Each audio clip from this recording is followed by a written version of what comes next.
एहसान अब तक आपसे जानना चाहेंगे, रान साहब बताइएगा ये जो वाकया पेश आया और उसके बाद जो बयान सामने आया था सीसीपी लाहौर का, मुस्लिम लीग नून की जानिब से काफी तनकीद का निशाना बनाया गया था।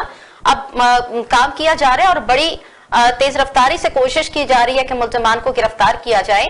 आप क्या समझ रहे हैं, अब भी अवाम के कानून के जो रखवाले हैं वो सही तरीके से अपना काम कर रहे हैं या अभी भी नून लीग की तनकीद बरकरार रहेगी? बिस्मिल्लाहिर्रहमानिर्रहीम, thank you Iram for taking my point of view on your show. देखें, इस इंसिडेंट के स्टार्ट में ये बड़ा भयानक इंसिडेंट था और जिससे पूरी अवाम का एतमाद हिल गया कि मोटरवे पे भी ऐसे इंसिडेंट्स हो सकते हैं जिसको हम एक सेफ सफर समझते हैं, महफूज सफर समझते हैं। वहां ये वाकया पेश आया और जब इसके हकायक अवाम के सामने आए तो वो हकायक क्या थे कि इस मोटरवे को ओपन किए हुए कितना अरसा हो गया है और अभी तक इसकी ओनरशिप जो है वो पुलिस के पास हैंड ओवर नहीं हुई। तो इस वाकये की तहकीक जब आप करते हैं तो बहुत सारे लूप होल्स थे जो हुकूमत की जिम्मेदारी थी, जो दीगर महकमों की जमीन थी। फिर उसके ऊपर एक सीसीपीओ ऐसा बयान दे दे कि पहले ही अवाम हिली हुई हो और उसके आप जख्मों पे और नमक छिड़कने का उन्होंने काम किया। उनको बड़ी देर लगी ये समझने में कि उन्होंने एक गलत बयान दिया, जबकि वो दीगर प्रोग्राम में उस बयान को डिफेंड करते रहे। और आज आपने जो है वो कोर्ट की कार्रवाई भी सुनी और उसके अंदर कोर्ट में क्या रिमार्क्स दिए इस हुकूमत की परफॉर्मेंस के ऊपर। तो बदकिस्मती से जो इस इंसिडेंट में हुआ वो इस पूरी कौम के साथ हो रहा है कि इनकी तैयारी नहीं होती और बहुत बड़े बड़े गैप्स हैं जो इन्होंने पूरे पुर करने होते हैं, इन्होंने नहीं किए होते और जब आफत आ जाती है तो फिर इनकी कार्रवाई शुरू होती है और तब ये प्लानिंग और फिर चीजों को इंप्रूव करते हैं। तो ये हमारे पे एक्सपेरिमेंटेशन हो रही है। आप राना एहसान अफजल साहब मुझे ये बताइएगा कि ये जो कोरोना टेस्ट मस्बत आया है, सवाल ये भी उठाया जा रहा है कि जिस तरीके से कैदे तन्हाई में एक शख्स है, किस तरीके से कोरोना मस्बत आ गया और उनके लिए कहा तो जा रहा है कि ट्रीटमेंट करवाया जा रहा है, लेकिन इसको एक नया रुख दिया जा रहा है। वो नया रुख किस तरह से दिया जा रहा है? आया कि आपकी जमात के साइड से या कि आपको लग रहा है कि हुक्मरान जमात के साइड से दिया जा रहा है?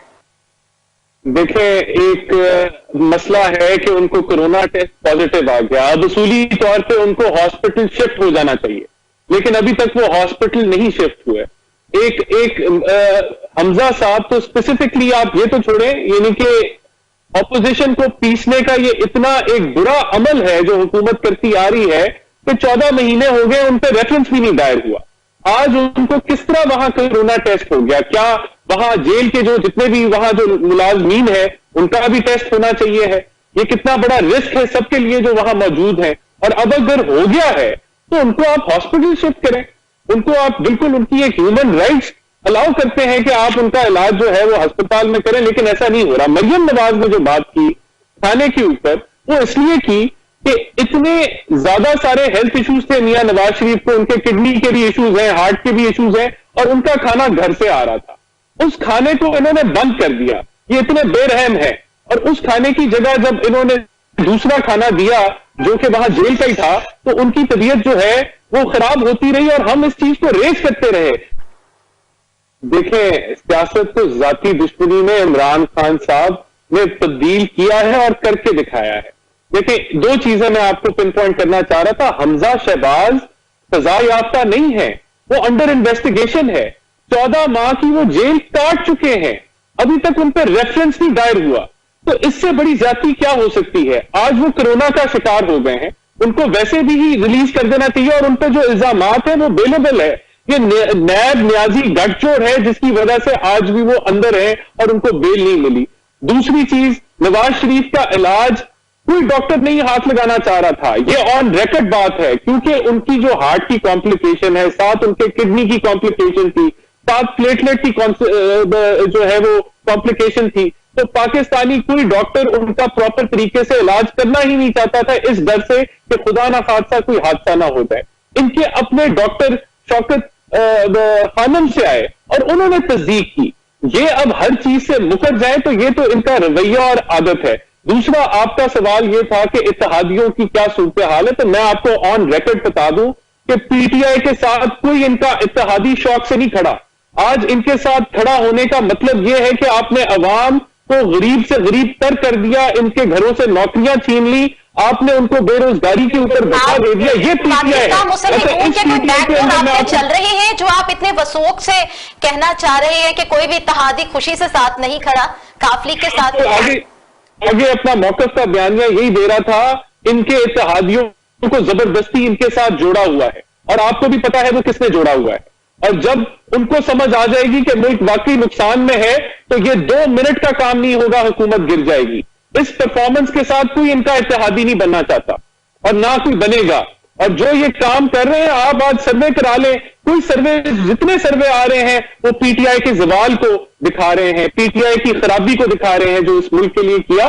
عوام ان کے ساتھ نہیں ہے تو اتحادی کیسے ہوں گے؟ وہ واقعی ایک افسوسناک واقعہ ہے, اور اس سے میں سمجھتا ہوں پوری, جی بالکل میں سمجھتا ہوں کہ جی وہ ایک غلط فیصلہ تھا اور اس پہ نظر ثانی ہونی چاہیے ہے. یہ بلوچستان والا واقعہ, اور یہ ایک جوڈیشری کے لیے چیلنج ہے کہ وہ اس کو کس طریقے سے ڈیل کرتی ہے. لیکن میں آپ کو بتانا چاہتا ہوں, مسلم لیگ نون آج اگر ہے تو اس کی ایک ہی وجہ ہے, کیونکہ مسلم لیگ نون نے جی ڈی پی کو 5.5 پہ کر کے دکھایا منفی ہے. مسلم لیگ نون نے انفلیشن کو 5% سے 500 سال کی ایوریج ہماری انڈر 5% تھی, یہ 11.3% پہ لے کے گئے. آج بھی اگست کی 8.2% پہ انفلیشن ہے, جس کا مطلب ہے کہ غریب کی جو جیب ہے وہ خالی ہو رہی ہے مہنگائی کی وجہ سے. جو فسکل ڈیفیسٹ, میں آپ کو بتا دوں, جو فسکل ڈیفیسٹ تھا وہ ایوریج 5.5% پہ ہم نے رکھا, یہ 8.1 پہ فسکل ڈیفیسٹ کو لیا ہے جی ڈی پی کے لحاظ سے. جو قرضے تھے یہ ہمارے پہ الزام لگاتے رہے کہ قرضے ہم نے جو ہے وہ بہت زیادہ لے لیے, انہوں نے جو ہم نے 5 سال میں لیے آج یہ 2 سال میں ہمارے سے کہیں آگے چلے گئے ہیں. اسی طرح لاسٹ کمنٹ اس کا دینا پروگرام, لاسٹ کمنٹ یہ ہے کہ اگر یہ اتنی طاقتور ہے تو مریم بی بی کے ساتھ جو تھوڑے سے ورکر بقول ان کے جو آئے تھے ان پہ دہشت گردی کے پرچے انہوں نے کیوں کاٹ دیے؟ ہم نے تو 100 دن کا دھرنا ان کو کرنے دیا, بڑا کھلا دل تھا ہمارا. یہ تو وہ مریم بی بی کی نیب کی پیشی پہ انہوں نے ہمارے ورکرز پہ دہشت گردی کے پرچے کاٹ دیے. تو یہ چھوڑیں, یہاں ان کے بس کی بات نہیں ہے. یہ خوفزدہ صرف اس لیے ہے کہ ان کی پرفارمنس 0/0 ہے. عوام سے پوچھیں, وہ بھوکی مر رہی ہے. نئے بچے جو گریجویٹ کر رہے ہیں ان کو نوکریاں نہیں مل رہی. تو یہ پرفارمنس, اس پرفارمنس پہ یہ حکومت نہیں چلا سکیں گے, اور ان کے اتحادی صرف فرشتوں کی وجہ سے ان کے ساتھ ہیں. چلیں